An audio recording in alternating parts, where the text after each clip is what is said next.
Hi, I'm Tran, the author of Daughters of the New Year, and I'm so excited for my book to come out this fall.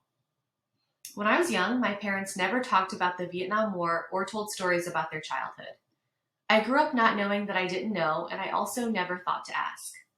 In high school, I remember the Vietnam War occupying a single paragraph in a US history textbook chapter about the 20th century, and the sole book I could name related to Asian American experience was The Joy Luck Club.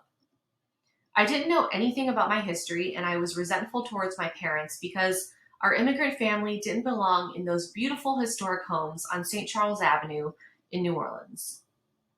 When I was in a graduate nonfiction workshop, I finally decided to write an essay about my mother and the giant silver trophy she'd won in a Saigon beauty pageant.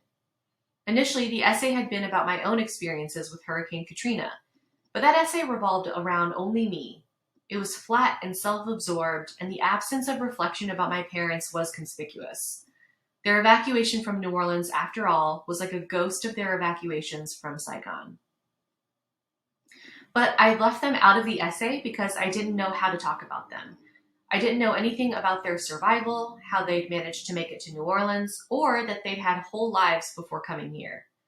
My mother was 22 and my father 34 years old when they came to the US and started over with literally only what they carried on their own bodies.